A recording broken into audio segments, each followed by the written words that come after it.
Hello guys, how are you? I hope you are doing well. My name is Amit Savai and I am from Awesome Chemistry. So दोस्तों चलो देखते हैं कल के lecture में अपन ने क्या देखा था। हमने अभी तक डिफरेंस बिटवीन फिजिकल एड्सॉर्प्शन और केमिकल एड्सॉर्प्शन देखा था। उसको ही फिजॉर्प्शन और केमिसॉर्प्शंस बोलते हैं। उसके बाद फ्रेंडलिक एड्सॉर्प्शन आइसोथर्म हम लोगों ने लास्ट टाइम देखा था। उसके बाद देखा था लैंगम्यूर एड्सॉर्प्शन आइसोथर्म और application of adsorption application of adsorption. ये सारे अभी तक हम लोगों ने देखे थे। फटाफट एक बार रिवाइज कर देते हैं कि लास्ट लेक्चर में क्या हुआ था। दोस्तों फिजिकल एड्सॉर्प्शन और केमिकल एड्सॉर्प्शन में आपको फर्क पता होगा। इसमें वंडरवॉल फोर्स होता है, इसमें केमिकल बॉन्ड होते हैं। ये दोनों साइज के ऊपर डिपेंड रहते हैं। ये दोनों रिएक्शन एक्सोथर्मिक रिएक्शन होती है। इसमें एंथैल्पी लो होती है फिजिकल एड्सॉर्प्शन में, इसमें एंथैल्पी हाई होती है। फिजिकल एड्सॉर्प्शन जो स्पेसिफिक नहीं रहते हैं, chemical adsorption specific in nature रहते हैं। और फिजॉर्प्शन लो टेम्परेचर फेवर करता है, केमिसॉर्प्शन हाई टेम्परेचर फेवर करता है। ये सारे डिफरेंसेस हम लोगों ने लास्ट टाइम देखे थे। उसके बाद फ्रेंडलिक एड्सॉर्प्शन आइसोथर्म हम लोगों ने देखा था। याद करो फ्रेंडलिक एड्सॉर्प्शन आइसोथर्म में हमने क्या देखा था। हमने ग्राफ देखे थे और फ्रेंडलिक का फाइनल एक्सप्रेशन हम लोगों ने देखा था। फाइनल एक्सप्रेशन फ्रेंडलिक का ये था, ये फ्रेंडलिक ने फाइनल एक्सप्रेशन अपना फाइनल लॉ दिया था। लेकिन फ्रेंडलिक कुछ क्वेश्चंस के आंसर देने में असमर्थ था। उसके क्वेश्चंस कौन से थे जिसके आंसर फ्रेंडलिक नहीं दे पाया था। सबसे मेन क्वेश्चन ये था कि सबको पता था एड्सॉर्प्शन जो होता है वो कंप्लीटली डिपेंड रहता है सरफेस एरिया के ऊपर। मान लो सरफेस एरिया अगर ज्यादा है तो रिएक्शन ज्यादा लेवल पे होगी, मैक्सिमम लेवल पे होगी। अगर सरफेस एरिया कम है तो रिएक्शन कम होंगी। लेकिन आप लोगों ने अगर फ्रेंडलिक का एक्सप्रेशन यहाँ पे देखा तो इधर इस एक्सप्रेशन में किधर भी सरफेस एरिया नहीं है। मतलब इस इक्वेशन में फ्रेंडलिक के हिसाब से सरफेस एरिया के ऊपर एब्सॉर्प्शन डिपेंड नहीं करता। तो सरफेस एरिया के बारे में फ्रेंडली कुछ क्वेश्चन आंसर नहीं दे पाया था। उसके बाद हम लोग फ्रेंडली कुछ ऐसे भी क्वेश्चंस थे, फॉर एग्जांपल लो टेम्परेचर और हाई टेम्परेचर पे एड्सॉर्प्शन कांस्टेंट क्यों रहता है। और फ्रेंडली का ये जो एड्सॉर्प्शन था ये सिर्फ जहाँ पे वंडरवॉल फोर्स रहता है वहीं पे ये लागू होता था। तो केमिकल एड्सॉर्प्शन में क्या होता है उसका कुछ फ्रेंडलिक ने नहीं बताया था। ये फ्रेंडलिक के एक्सप्रेशंस के ये थे लिमिटेशंस थे। तो यही लिमिटेशंस को कंप्लीट करने के लिए कौन आए थे फिर बाद में, लैंगम्यूर आए थे। लैंगम्यूर ने बाद में हमने इसका पूरा डेरिवेशन देखा था और लैंगम्यूर के हिसाब से x by M is equal to the K dash K P upon 1 plus K P. ये फाइनल एक्सप्रेशन लैंगम्यूर ने दिया था। राइट, हमने पूरा डेरिवेशन देखा था। अगर आप लोग भूल रहे होंगे तो मेरा लास्ट वीडियो जो था वो आप एक बार फिर से रिवाइज कर लो। और उसके बाद हमने एप्लीकेशंस ऑफ एड्सॉर्प्शन देखे थे। एप्लीकेशन में गैस मास्क था और कई सारे एप्लीकेशंस थे जो आपको पढ़ने के लिए बोले थे। तो यही हम इतने 4 ही टॉपिक हमारे लास्ट लेक्चर में हुए थे। तो देखते हैं फटाफट आज हम कौन से टॉपिक कंप्लीट करने वाले हैं। और हाँ, उससे पहले आज कुछ क्वेश्चंस लेते हैं जो अभी तक के सारे जितने टॉपिक हुए सरफेस एरिया के ऊपर, सारे इसके ऊपर ये क्वेश्चंस बने हुए हैं। ये एनसीईआरटी के बुक्स के क्वेश्चंस है और आप लोगों को इसके आंसर्स देने हैं। लेते फर्स्ट क्वेश्चन। देखो, right any two characteristics of Cummins options. बता सकते हैं आप लोग, याद करो। बहुत इजी है।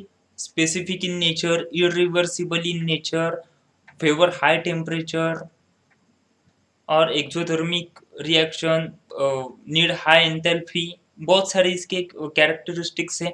उसके बाद आता है why does physisorptions decreases with increase in temperature. देखो इस क्वेश्चंस का आंसर क्या होगा। तो देखो सोच के, फिजिकल एड्सॉर्प्शन टेम्परेचर बढ़ाने पे डिक्रीज क्यों होता है। राइट, तो इसका आंसर इतना ही है। फिजिकल एब्जॉर्प्शन जो होता है वो एक एक्सोथर्मिक रिएक्शन होती है। और according to the Le Chatelier principle, अगर टेम्परेचर बढ़ाया जाए तो फिजिकल एब्सॉर्प्शन धीरे धीरे कम होता है। बस यही इसका आंसर होगा। उसके बाद आते हैं थर्ड क्वेश्चन पे, why are powdered substances more effective absorbent than their crystalline forms. आप लोगों को क्वेश्चन समझा क्या है? तो देखो इसमें क्या बोला है, why are the powdered substance more effective absorbents than their crystalline forms. ये क्वेश्चंस का मीनिंग बस इतना ही है। मान लो एक क्रिस्टलाइन फॉर्म है यहाँ पे, और उसके बाद इसी क्रिस्टल का अगर हम लोगों ने पाउडर बनाया और ये पाउडर डाल दिया, और इसके सरफेस के ऊपर रिएक्शन हम लोगों ने मान लो की, और इसके सरफेस के ऊपर रिएक्शन हम लोगों ने की, तो आपको ये बताना है क्रिस्टल पे रिएक्शन फास्ट होंगी, इफेक्टिव होंगी, या उसके पाउडर फॉर्म पे रिएक्शन इफेक्टिव होंगी। तो क्वेश्चन में ये दिया है पाउडर फॉर्म पे रिएक्शन इफेक्टिव होंगी, लेकिन व्हाई, ऐसा क्यों होगा? बता सकते हैं आप लोग इसका आंसर? क्यों पाउडर फॉर्म के ऊपर रिएक्शन इफेक्टिव होंगी? देखो सिंपल सा इसका आंसर है, ये है मान लो क्रिस्टल। उस क्रिस्टल को अगर हमने पाउडर फॉर्म में लाया तो क्या होगा? क्रिस्टल को अगर पाउडर फॉर्म में लाया तो इस क्रिस्टल को पाउडर फॉर्म में हम ऐसा भी रख सकते हैं, मतलब क्रिस्टल अगर होगा तो उसको लो सरफेस एरिया, कम सरफेस एरिया मिलेगा। अगर उसका पाउडर किया और पाउडर मान लो डाल दिया, तो हमें सरफेस एरिया यहाँ पे ज़्यादा मिलेगा, राइट? कितना सरफेस एरिया मिलेगा? ज़्यादा सरफेस एरिया होगा तो एब्जॉर्प्शन ज़्यादा होगा, राइट? ठीक है, यही इस क्वेश्चन के आंसर थे। चलो अब आज के टॉपिक पे आते हैं कि आज हम कौन से टॉपिक देखने वाले हैं। तो देखो दोस्तों, आज हम ये टॉपिक देखने वाले हैं। एक है कैटालिसिस, उसके बाद दो कैटालिसिस होते हैं, एक homogeneous and heterogeneous catalysis, types of catalysis, characteristics of catalysis and adsorption theory of heterogeneous catalysis. Total ये 5 टॉपिक आज हम कवर करने वाले हैं। So without wasting any time, we are going to start our first topic, that is catalysis। तो दोस्तों, जितने students अभी 12th में पढ़ रहे होंगे उनको एग्जैक्टली पता होगा कैटलिस्ट क्या रहता है। बताओ कैटलिस्ट क्या रहता है? सोचो थोड़ा, कैटलिस्ट क्या रहता है? सिंपल है, कोई भी बता सकता है। कैटलिस्ट क्या करता है? रिएक्शन की स्पीड बढ़ाता है, राइट? तो यही बात यहाँ पे प्रोफेशनल लैंग्वेज में थोड़ी बोली गई है। यहाँ पे यही बोला है, the systematic study of effect of various foreign substances on the rates of chemical reaction was first made in Berzelius. Berzelius ने देखा कि मान लो कोई रिएक्शन यहाँ पे चल रही है, और रिएक्शन में कोई अगर फॉरेन सब्सटेंस हमने डाला, मतलब कोई बाहर की चीज हम लोगों ने उस रिएक्शन में डाली, तो रिएक्शन की स्पीड आइदर कम होती है नहीं तो बढ़ती है। मतलब रिएक्शन के स्पीड के ऊपर उसका इफेक्ट होता है। यही उस पहले बर्जेलियस ने इन्वेंट किया, और उसके बाद इसी चीज को, फॉरेन सब्सटेंस को नाम दिया गया कैटलिस्ट, राइट? तो कैटलिस्ट क्या करता है? आइदर रिएक्शन की स्पीड बढ़ाता है या रिएक्शन की स्पीड कम करता है। कैटलिस्ट रिएक्शन की स्पीड अफेक्ट करता है, राइट? ये बात ध्यान में रखना। और एग्जैक्ट कैटलिस्ट रियल लाइफ में कैसे अप्लाई होता है, मैं आपको अभी एक वीडियो में दिखाता हूँ, ध्यान से देखिएगा कैटलिस्ट एग्जैक्ट कैसे वर्क होता है। यहाँ पे मान लो वीडियो दिखाने से पहले मैं आपको एग्जैक्ट इसकी रिएक्शन बताता हूँ, ये कौन सी रिएक्शन के लिए हम वो देखने वाले हैं। मान लो यहाँ पे हाइड्रोजन पेरोक्साइड है, राइट? ट्वाइस H2O2, और ये लिक्विड फॉर्म में है, और हाइड्रोजन पेरोक्साइड को हमने वाटर में कन्वर्ट किया,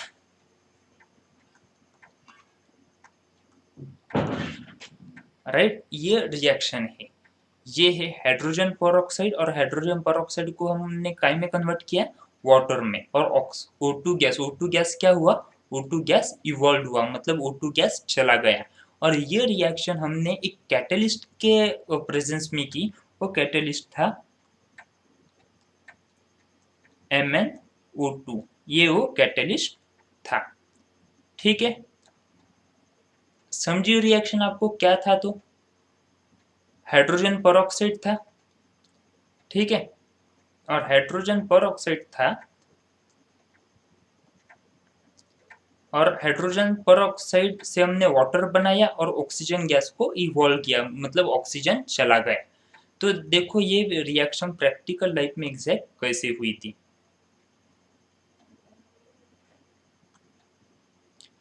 यहाँ पे आपको दिख रहा होगा हाइड्रोजन पेरोक्साइड है,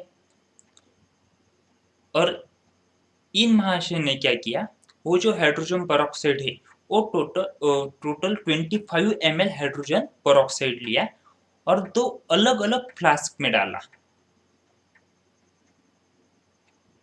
देखो एक फ्लास्क में, लेफ्ट वाले फ्लास्क में भी 25 ml डाला, और सेकंड फ्लास्क में भी 25 ml उन्होंने डाला,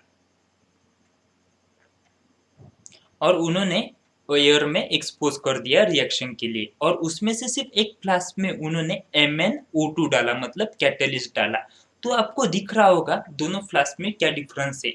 जो लेफ्ट वाला फ्लास्क है उसमें ऑक्सीजन इवॉल्व हो रहा है, वो दिख रहा है, हालांकि राइट हैंड साइड में भी जो फ्लास्क है उसमें भी ऑक्सीजन इवॉल्व हो रहा है, लेकिन वो बस अपने को दिख नहीं रहा क्योंकि उसमें हमने कैटलिस्ट नहीं डाला था। ये जो ब्लैक कलर का डाला था वो कैटलिस्ट था। देखो लेफ्ट वाले में रिएक्शन दिख रही है, राइट वाले में रिएक्शन चल रही है लेकिन दिख नहीं रही। ठीक है, यही था कैटलिस्ट का रियल लाइफ एक्सपेरिमेंट। समझा आपको कैटलिस्ट कैसे वर्क करता है।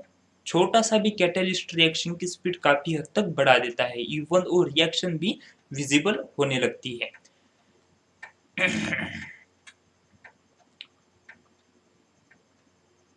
तो चलिए देखते कौन कौन से टाइप के कैटलिस्ट होते हैं, कैटालिसिस होता है। एक्चुअली कैटालिटिक रिएक्शन जो होते हैं वो दो टाइप में होते हैं, दो ग्रुप में वो डिवाइड किए। एक होती है होमोजीनियस कैटालिसिस और सेकंड होती है हेट्रोजीनियस कैटालिसिस। तो होमोजीनियस और हेट्रोजीनियस कैटालिसिस में क्या डिफरेंस है। डिफरेंस बहुत सिंपल है। होमोजीनियस कैटालिसिस में all reactant, product and catalyst एक ही फेज में होते हैं। मान लो रिएक्टेंट अगर गैसियस है, प्रोडक्ट भी गैसियस स्टेट में है, और इसका कैटलिस्ट भी अगर गैसियस स्टेट में है, तो ये क्या होगा, होमोजीनियस कैटलिस्ट। और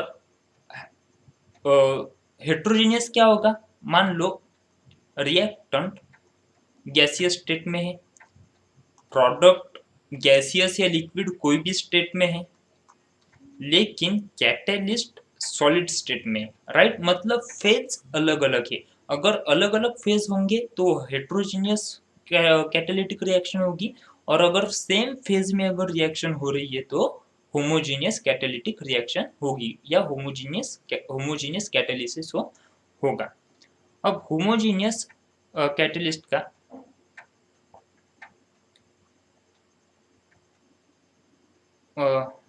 वेट ए मिनट,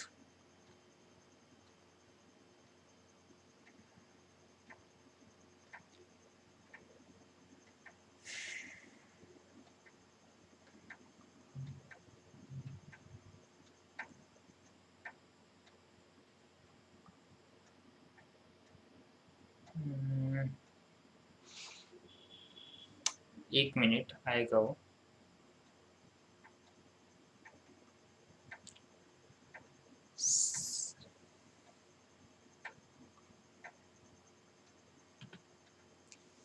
ठीक है, हम लोग कहाँ पे थे, हम लोग थे होमोजीनियस और हेट्रोजीनियस कैटालिसिस में। होमोजीनियस और हेट्रोजीनियस कैटालिसिस आपको समझा, और यहाँ पे जो स्लाइड पे दिखा रहा है वो क्या है, वो होमोजीनियस कैटालिसिस है। यहाँ पे वही बोला है,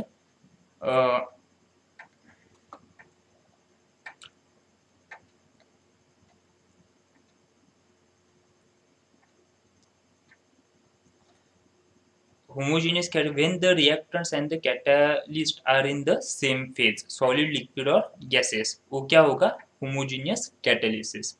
और इसमें सबसे मेन एग्जांपल है oxidation of sulphur dioxide into a sulphur trioxide with oxygen in the presence of oxides of nitrogen as catalyst in the lead chamber process, right? ये उसका एग्जांपल है। ये रिएक्शन ऐसी होंगी,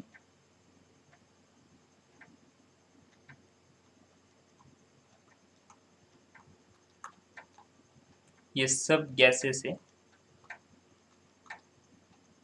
in the presence of NO that is oxides of nitrogen, ये भी gaseous form में है,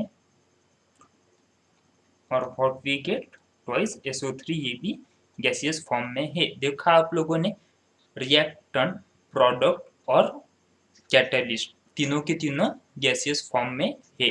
उसका सेकंड एग्जांपल ये रहेगा, hydrolysis of methyl acetate is catalysed bye hydrogen ions furnished bye hydrochloric acid.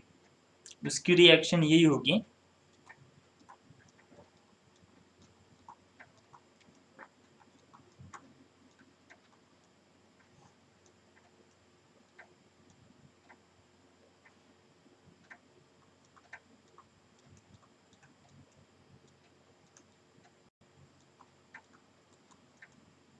और ये जो है वो सब लिक्विड फॉर्म में है।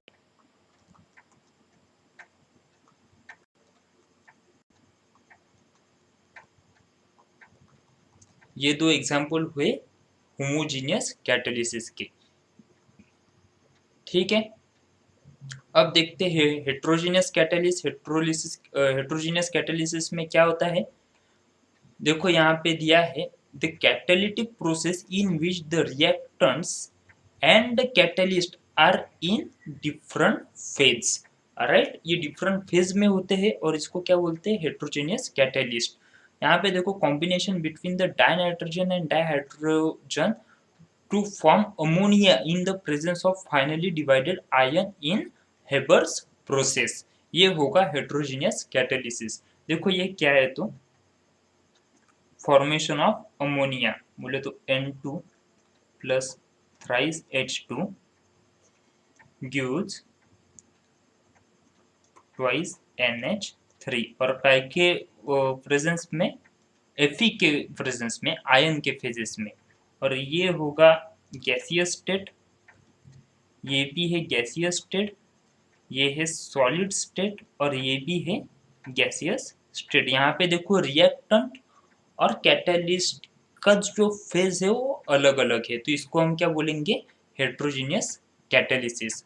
और एक बार ऑक्सीडेशन ऑफ अमोनिया की रिएक्शन भी देखते हैं, वो कैसी होती है, वो भी यही होती है।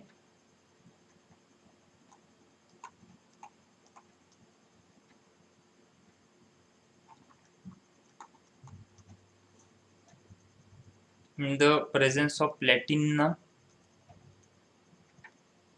Pt,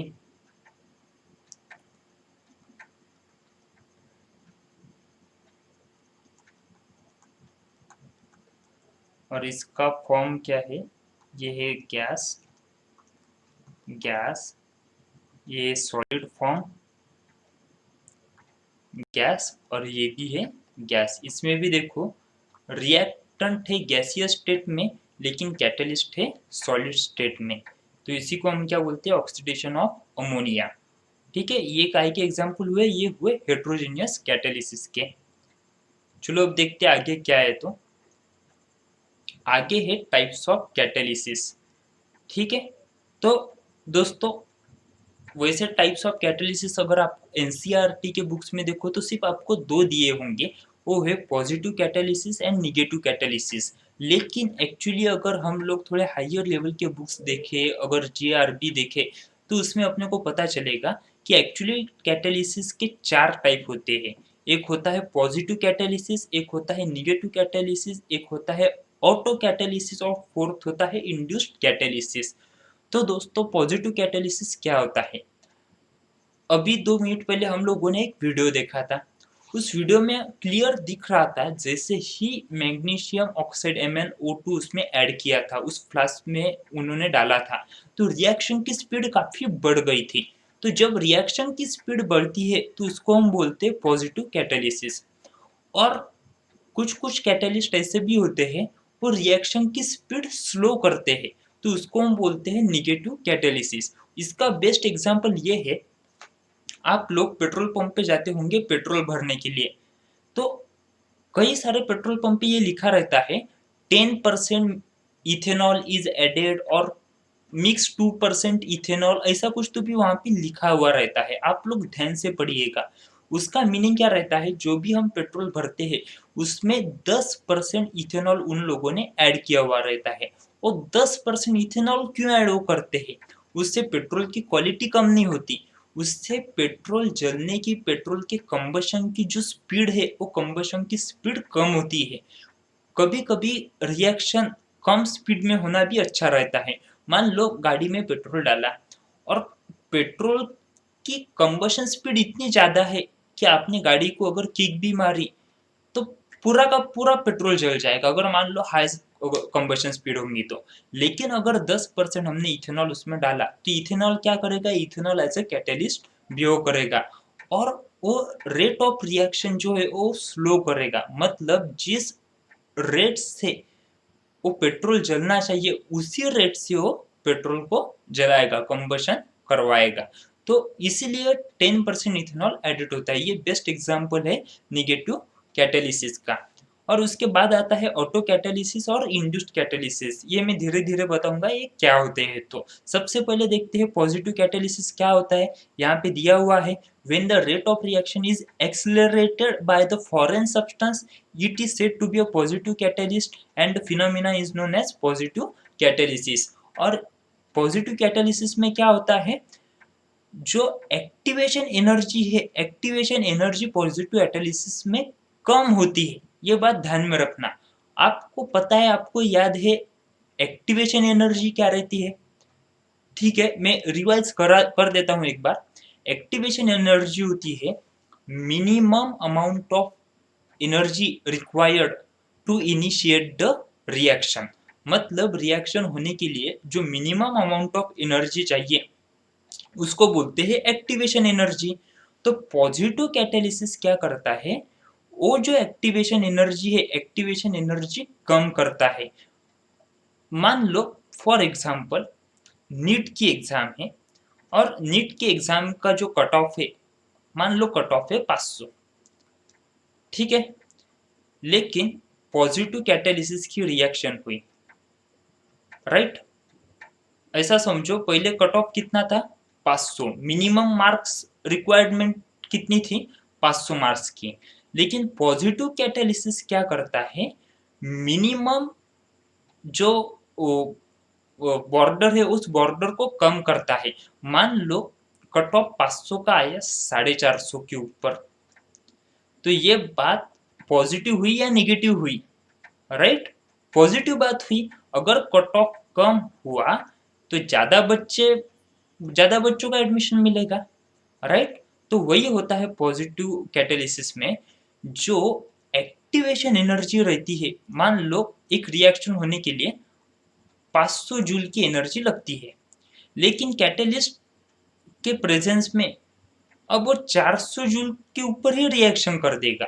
मतलब एक्टिवेशन एनर्जी कम की, तो क्या हुआ, रिएक्शन की स्पीड बढ़ गई। तो ये होता है, यहाँ पे आपको दिख रहा होगा ग्राफ में, ये था पॉजिटिव कैटेलिस्ट। पॉजिटिव कैटेलिस्ट के प्रेजेंस में एक्टिवेशन एनर्जी मतलब पोटेंशियल एनर्जी का जो ग्राफ था वो ये था, और विदाउट कैटेलिस्ट ग्राफ ये था।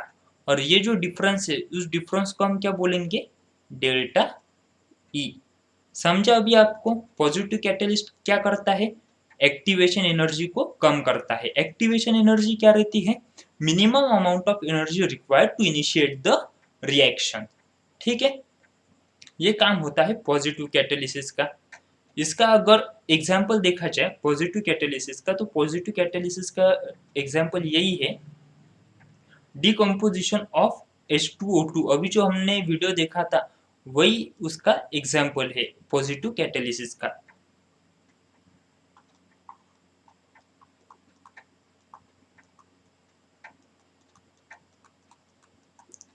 Decomposition of H2O2 hydrogen peroxide, उसकी रिएक्शन यही होंगी, twice H2O2 gives twice H2O plus O2 gas evolved।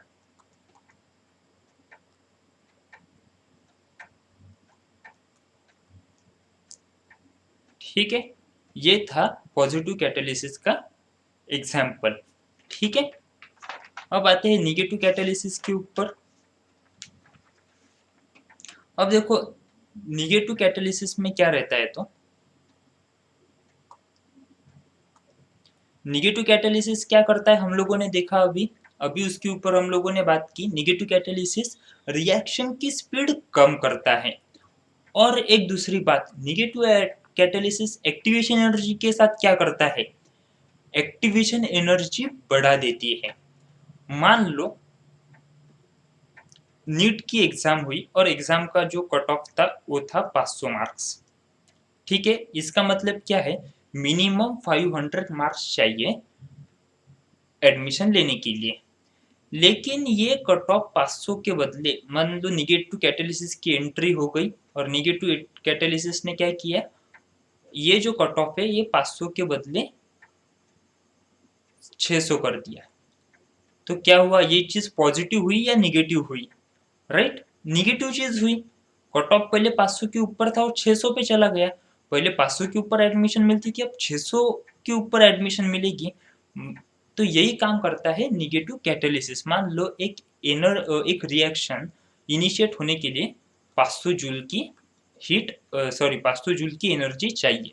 लेकिन निगेटिव कैटालिस्ट क्या करता है, उसकी 500 जूल की उसकी अगर उसको अगर एनर्जी चाहिए तो उसको हम क्या बोलेंगे, एक्टिवेशन एनर्जी चाहिए 500 जूल।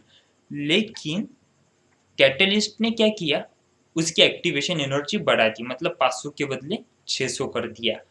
पहले 500 जूल पे रिएक्शन हो जाता था, अब 600 जूल के ऊपर ही रिएक्शन होगा। 600 से कम जूल पे रिएक्शन नहीं होगा क्योंकि निगेटिव कैटलिस्ट है यहाँ पे। तो यही काम करता है निगेटिव कैटलिस्ट, यही आपको ग्राफ में दिख रहा होगा। जब कैटलिस्ट अब्सेंट था तो रिएक्शन ये थी, जब इन the presence of negative catalyst क्या हुआ, एक्टिवेशन एनर्जी बढ़ गई और ये ग्राफ अभी बन गया है। तो ये जो डिफरेंस रहता है एक्टिवेशन एनर्जी का, उस डिफरेंस को क्या बोलते हैं, डेल्टा ई। ठीक है, अब एक बात, केमिकल काइनेटिक में हम लोगों ने दिखा था रेट ऑफ रिएक्शन, पूरा चैप्टर उसी के ऊपर डिपेंड है। तो ये चीज जो होती है पॉजिटिव कैटालिसिस में होती है, वो एक बार ध्यान में रखना वो कौन सी चीज है, तो रेट ऑफ रिएक्शन इन मान लो surface chemistry, rate of reaction क्या होगा, Kp upon Ka is equal to E raise to the power delta E upon R T.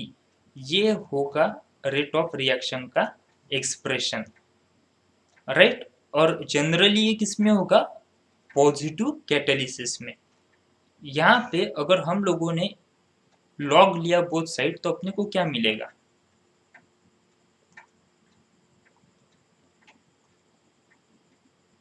देखो log of Kp upon Ka is equal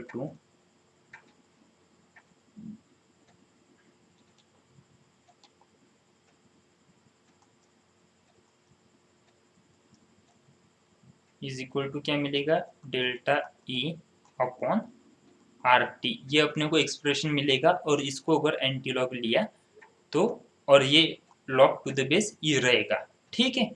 और इसका अगर anti log लिया और इस बेस को ई को हटा के लॉग 10 का बेस वहां पे लाया तो क्या होगा, log of Kp upon Ka is equal to the delta E upon 2.303 R T, ये एक्सप्रेशन बन जाएगा। और ये 2.303 कहाँ से आया? लॉग को ई से हटाया अपन ने और लॉग 10 कर दिया, तो वही से ये आ जाएगा। और ये 1 मिनट, ये एंटी लॉग आएगा। 1 मिनट 1 मिनट।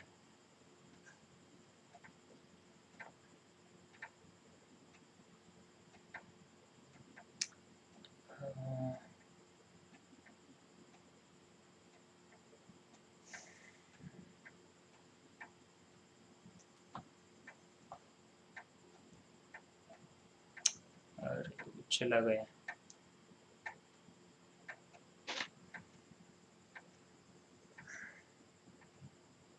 जब क्लास में होते हैं तब लाइन जाती है, हमारे इधर हमारा पीपीटी चला जाता है, राइट। हाँ चलो आ गया।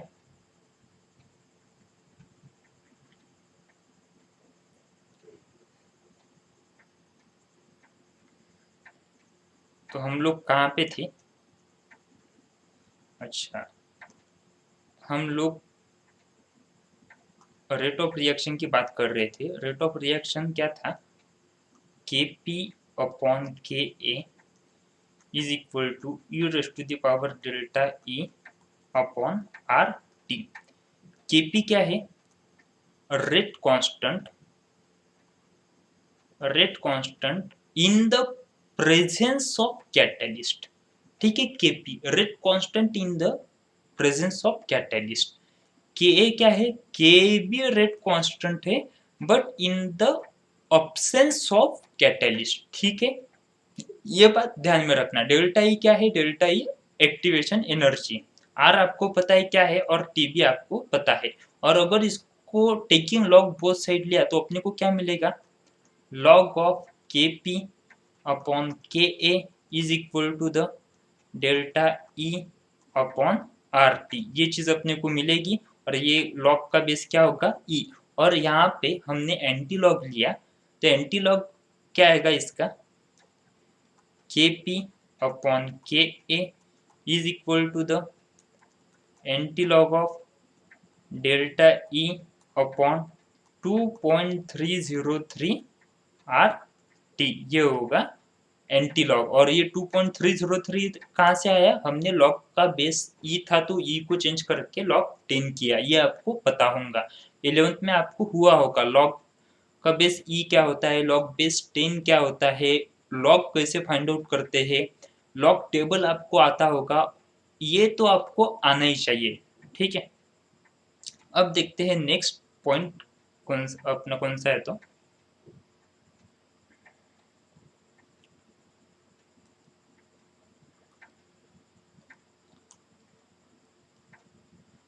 नेक्स्ट है ऑटो कैटेलिसिस। ठीक है, ऑटो कैटेलिसिस बोले तो नाम में ही सारी चीजें हैं। ऑटो कैटेलिसिस, ऑटो कैटेलिसिस में क्या होता है? मान लो कोई रिएक्शन होती है और उस रिएक्शन के बीच में कुछ ऐसा प्रोडक्ट बन जाता है जो प्रोडक्ट खुद एज ए कैटलिस्ट बिहेव करने लगता है। मतलब रिएक्शन की स्पीड शुरुआत में थोड़ी कम होती है तो वो प्रोडक्ट बनता है, लेकिन वो प्रोडक्ट खुद एज ए कैटलिस्ट बिहेव करके उस रिएक्शन की स्पीड बढ़ा देता है। और जैसे जैसे टाइम जाता है तो रिएक्शन की स्पीड काफी बढ़ती है। तो वो जो है ऐसा ग्राफ उस रिएक्शन में मिलता है। पहले रिएक्शन की रेट कम होगा, जैसे जैसे प्रोडक्ट बनेगा वैसे वैसे वो खुद product as a catalyst behave करेगा रिएक्शन में। और वो वो एज अ कैटलिस्ट बिहेव करके रिएक्शन की स्पीड बढ़ा देगा, तो उसको हम क्या बोलते हैं? Auto catalysis. ठीक है, तो ऑटो कैटेलिसिस का बेस्ट एग्जांपल ये है।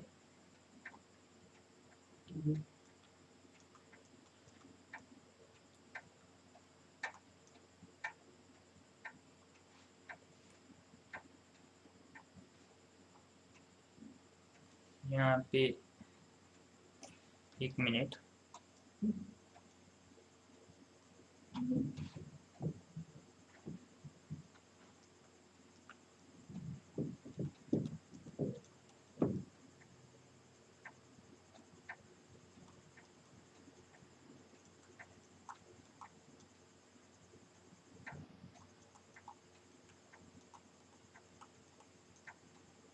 gives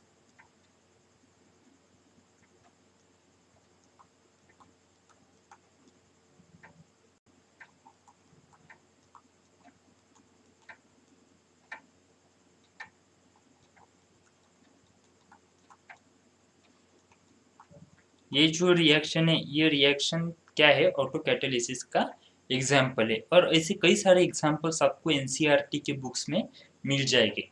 ठीक है, तो वो सारे एग्जाम्पल्स आप लोगों ने पढ़ लिया। यहाँ पे बस मैं हर एक रिएक्शन का एक एक एग्जाम्पल ही बता रहा हूँ। और उसके बाद आता है इंड्यूस्ड कैटालिसिस। अब इंड्यूस्ड कैटालिसिस में क्या होता है, एक बार आपको शॉर्ट में बता देता हूँ। जनरली ऑक्सीडेशन की रिएक्शन में ये इंड्यूस्ड कैटालिसिस होता है। मान लो दो कंपोनेंट है, ये एक कंपोनेंट है और ये एक कंपोनेंट है, दोनों का यहाँ पे ऑक्सीडेशन रिएक्शन चल रहा है। लेकिन इसके ऑक्सीडेशन की वजह से, इस रिएक्शन की वजह से इस रिएक्शन के ऊपर थोड़ा इफेक्ट हो रहा है, या इस ऑक्सीडेशन रिएक्शन की वजह से इस रिएक्शन के रेट के ऊपर थोड़ा इफेक्ट हो रहा है। मतलब एक रिएक्शन का दूसरे रिएक्शन पे अगर इफेक्ट हो रहा है, उसके रेट के ऊपर अगर इफेक्ट हो रहा है, तो उसको हम क्या बोलेंगे? Induced catalysis. और उसका बेस्ट एग्जांपल यही है, sodium arsenate solution is not oxidized by the air. If however air is passed through a mixture of the solution of sodium arsenate and the sodium sulfide, both of them undergo simultaneous oxidation. The oxidation of sodium sulfate thus induce the oxidation of sodium arsenate. समझा आप लोगों को क्या था? तो sodium arsenate लिया, sodium sulphate लिया, दोनों का ऑक्सीडेशन किया और दोनों रिएक्शन का असर एक दूसरे के ऊपर हुआ।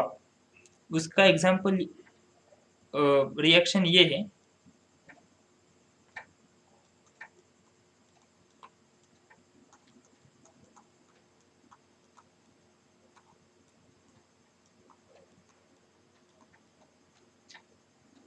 ये था सोडियम आर्सेनेट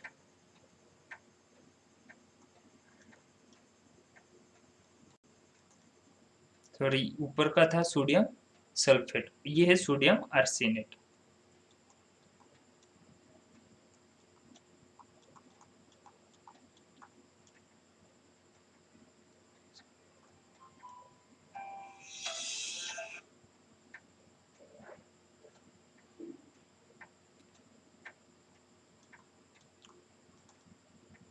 वो 4, ठीक है, ये रिएक्शन थी इंड्यूस्ड कैटालिसिस की। ठीक है, समझा आपको कौन से 4 टाइप के कैटालिसिस अभी तक हम लोगों ने देखे? Positive catalysis, negative catalysis, auto catalysis और इंड्यूस्ड कैटालिसिस। पॉजिटिव कैटालिसिस क्या करता है? रिएक्शन का रेट बढ़ा देता है। निगेटिव कैटालिसिस क्या करता है? रिएक्शन का स्पीड कम करता है। ऑटो कैटालिसिस क्या करता है? उस पे प्रोडक्ट फॉर्म होते ही, जैसे जैसे प्रोडक्ट फॉर्म होना शुरू होता है, वो प्रोडक्ट खुद एज ए कैटलिस्ट बिहेव करता है और रिएक्शन की स्पीड बढ़ा देता है। और इंड्यूस्ड कैटालिसिस में क्या होता है? मान लो दो साइमल्टेनियस रिएक्शन चल रही हो, तो एक रिएक्शन का दूसरे रिएक्शन के रेट के ऊपर इफेक्ट होता है। ठीक है, उसको बोलते हैं इंड्यूस्ड कैटलिस्ट। राइट, तो देखते हैं अभी नेक्स्ट कौन सा पॉइंट है। नेक्स्ट है कैरेक्टरिस्टिक्स ऑफ कैटालिसिस। तो फटाफट कैटालिसिस के कैरेक्टरिस्टिक्स के ऊपर एक बार नजर डालते हैं कौन से है। तो देखो, a catalyst remains unchanged in the mass and chemical composition at the end of the reaction. Total reaction होने तक कैटलिस्ट का जो मास है वो कांस्टेंट रहता है। और मैं आपको एग्जैक्ट बता देता हूँ कैटलिस्ट बिहेव कैसा करता है। मान लो यहाँ पे एक पहाड़ है, ठीक है, और यहाँ पे आप खड़े हो, ठीक है, और आपको ये पहाड़ चढ़ के यहाँ पे पहुंचना है। ठीक है, तो ऑब्वियसली आपको ज़्यादा टाइम लगेगा, ज़्यादा एनर्जी लगेगी पहाड़ को चलने के लिए। ठीक है, और मान लो कोई मांझी आया और मांझी ने क्या किया? मांझी ने इस पहाड़ को खोद के आपके लिए एक अच्छा सा रास्ता बना दिया यहाँ पे। ठीक है, तो क्या आप ऊपर से जाओगे क्या? नहीं, आप क्या करोगे? इस रास्ते से जाके पहाड़ पार कर लोगे। तो ऐसे ही कैटलिस्ट वर्क करता है। कैटलिस्ट आपको चलने में हेल्प नहीं करेगा। कैटलिस्ट आपके लिए ऐसी सुविधा कर देगा ताकि आप अपने मुकाम पे जल्दी पहुंच जाए। यही कैटलिस्ट का काम होता है। कैटलिस्ट जब रिएक्टेंट प्रोडक्ट में अगर मान लो कन्वर्ट हो रहा हो, तो कैटलिस्ट यहाँ पे ऐसी सुविधा तैयार कर देता है ताकि वो जल्द से जल्द प्रोडक्ट तक पहुंच सके। तो ये होता है एक्चुअली कैटलिस्ट का काम। कैटलिस्ट ना इसमें कम होता है ना बढ़ता है। उसके बाद क्या है, small quantity of catalyst is generally sufficient to catalyse almost unlimited reaction. आपको रिएक्शन अनलिमिटेड भी करना हो तो small amount of catalyst enough है। Catalyst can not initiate the reaction, obviously चलना आपको ही है, वैसे ही कैटलिस्ट जो है वो रिएक्शन को इनिशिएट नहीं करता। Catalyst can not change the position of equilibrium. Catalyst equilibrium के पोजीशन चेंज नहीं करता। देखते हैं आगे क्या है। तो आगे है adsorption theory of heterogeneous catalysis. Adsorption theory क्या होती है हेट्रोजीनियस कैटालिसिस में? एक ओल्ड थ्योरी थी। ओल्ड थ्योरी के हिसाब से ये बताया गया था, मान लो ये आपका कैटालिस्ट है और यहाँ पे कुछ एडसॉर्बेट आ गए रिएक्शन करने के लिए, एड्सॉर्प्शन के लिए कुछ रिएक्टेंट मान लो आ गए यहाँ पे। तो ओल्ड थ्योरी क्या कहती थी कि कैटलिस्ट क्या करता है, इन रिएक्टेंट्स के लिए जो सरफेस एरिया का कॉन्सेंट्रेशन है वो सरफेस एरिया का कॉन्सेंट्रेशन थोड़ा बढ़ा देता है। Right, I mean surface area के ऊपर रिएक्टेंट का कॉन्सेंट्रेशन बढ़ा देता है। सरफेस एरिया का कॉन्सेंट्रेशन नहीं बढ़ता कभी, सरफेस एरिया के ऊपर रिएक्शन का कॉन्सेंट्रेशन बढ़ा देता है। मान लो यहाँ पे ऐसे रिएक्टेंट है और कुछ रिएक्टेंट्स आए, तो ओल्ड थ्योरी ये कहती थी कि फिर ये इसके पास में बिठा देगा, जिधर जिधर जगह खाली है मतलब सबको एकदम पास पास में लाके एकदम भर के बैठा देगा ताकि कम से कम जगह पे ज्यादा से ज्यादा रिएक्टेंट मॉलिक्यूल बैठे। ऐसी सुविधा ये कैटलिस्ट कर देगा। ये ओल्ड थ्योरी थी। लेकिन जो मॉडर्न थ्योरी है, मॉडर्न थ्योरी ये नहीं कहती। आपको बताते तो मॉडर्न थ्योरी क्या कहती है कैटलिस्ट के बारे में। मॉडर्न थ्योरी ये कहती है कि इन स्टेप्स में कैटलिस्ट का जो मैकेनिज्म है वो होता है। फॉर एग्जाम्पल पहले देखो क्या होता है, diffusion of reactants to the surface of catalyst. मान लो ये एब्जॉर्बेंट है और यहाँ पे रिएक्शन के लिए कुछ एब्सॉर्बेट आ गए। ठीक है, तो यहाँ पे पहले क्या होगा, डिफ्यूजन ऑफ रिएक्टेंट्स होगा। रिएक्टेंट्स यहाँ पे डिफ्यूज हो जाएंगे। मान लो यहाँ पे चार पांच मॉलिक्यूल है, हम दो ही मॉलिक्यूल की बात करते हैं ताकि आपको समझने में आसानी हो जाएंगी। यहाँ से दो मॉलिक्यूल आए और दो मॉलिक्यूल डिफ्यूज हुए। डिफ्यूज हुए मतलब यहाँ पे आ गए एब्सॉर्बेंट के ऊपर। उसके बाद क्या होता है, adsorption of reactant molecule on the surface of catalyst. यहाँ पे एड्सॉर्प्शन की रिएक्शन हो जाएगी। उसके बाद देखो क्या होता है, occurrence of chemical reaction on the catalyst surface through the formation of intermediate। मतलब क्या होता है, पहले दो मॉलिक्यूल अलग अलग रास्ते से आ गए एब्सॉर्बेंट के ऊपर, उन्होंने एड्सॉर्प्शन कर लिया। अब एड्सॉर्प्शन के बाद वो दो मॉलिक्यूल अपने साथ आपस में ही एक दूसरे के साथ बॉन्ड बना देंगे। उसको ही बोलते हैं फॉर्मेशन ऑफ इंटरमीडिएट कंपाउंड। और जैसे ही एक दूसरे के साथ बॉन्ड बन गया, ये इस एब्सॉर्बेंट को छोड़ के दो मॉलिक्यूल चले जाएंगे और अपनी दुनिया कहीं और बसाएंगे। राइट, यही काम था। इसी को बोलते हैं डिसॉर्प्शन। डिसॉर्प्शन बोले तो एब्सॉर्बेट का एब्सॉर्बेंट को छोड़ना। ठीक है, तो पहले दो मॉलिक्यूल आएंगे, डिफ्यूजन होगा, डिफ्यूजन होने के बाद एड्सॉर्प्शन होगा, एड्सॉर्प्शन होने के बाद इंटरमीडिएट कंपाउंड होगा, इंटरमीडिएट कंपाउंड बनने के बाद वो इंटरमीडिएट कंपाउंड डिसॉर्प्शन करेगा। डिसॉर्प्शन करेगा बोले तो इस एब्सॉर्बेंट को छोड़ देगा। मतलब इस एब्सॉर्बेंट को छोड़ने के बाद अब यहाँ पे खाली जगह बनी। राइट, अब खाली जगह बनी तो उस खाली जगह पे क्या होगा, और दो नए मॉलिक्यूल आएंगे उस खाली जगह पे बैठने के लिए। फिर वही होगा, पहले डिफ्यूजन होगा, फिर एड्सॉर्प्शन होगा, एड्सॉर्प्शन होने के बाद इंटरमीडिएट कंपाउंड फॉर्म होगा, और जैसे इंटरमीडिएट कंपाउंड फॉर्म हुआ तो ये लोग भी अपनी दुनिया कहीं और बसाएंगे, मतलब डिसॉर्प्शन करेंगे और ये जगह फिर से खाली हो जाएंगी, और कंटिन्यूस ये प्रोसेस यहाँ पे होती रहती है, ये साइकिल चलती रहती है। ये है mechanism of adsorption, heterogeneous adsorption. ठीक है, समझे आपको? पक्का? एक बार थ्योरी देख लेते हैं। आज तक आप लोग ही एक बार रिकॉल करो कि आज हमने क्या क्या किया।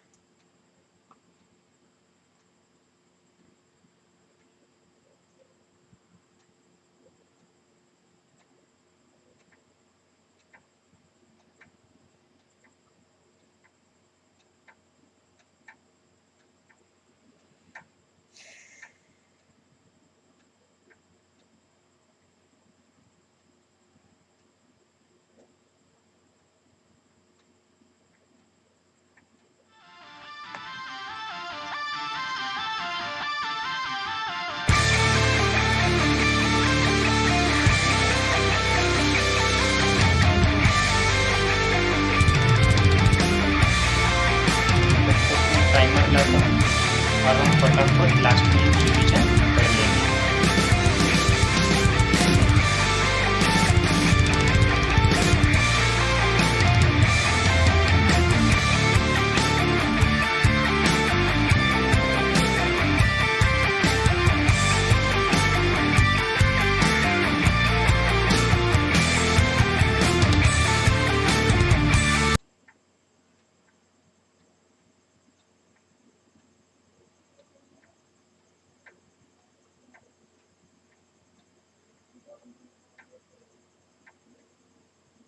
ठीक है, रेडी?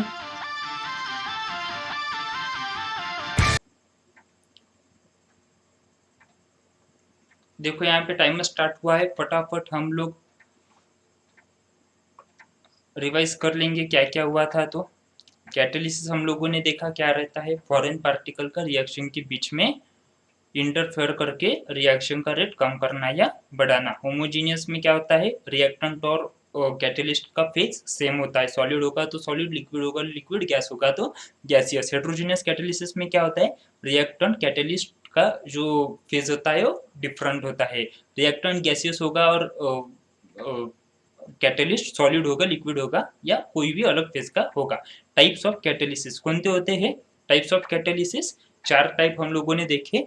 कौन से? पॉजिटिव, निगेटिव, इंड्यूस्ड और ऑटो कैटालिसिस। पॉजिटिव क्या करता है, रिएक्शन की रेट बढ़ा देता है, निगेटिव रिएक्शन की स्पीड कम कर देता है, ऑटो कैटालिसिस में क्या होता है, प्रोडक्ट बनता है और प्रोडक्ट खुद ही एज ए कैटलिस्ट बिहेव करता है, और इंड्यूस्ड कैटलिस्ट में क्या होता है, दो रिएक्शन होती है साइमल्टेनियसली और एक रिएक्शन का दूसरे रिएक्शन के रेट के ऊपर इफेक्ट होता है, ये होता है इंड्यूस्ड कैटालिसिस।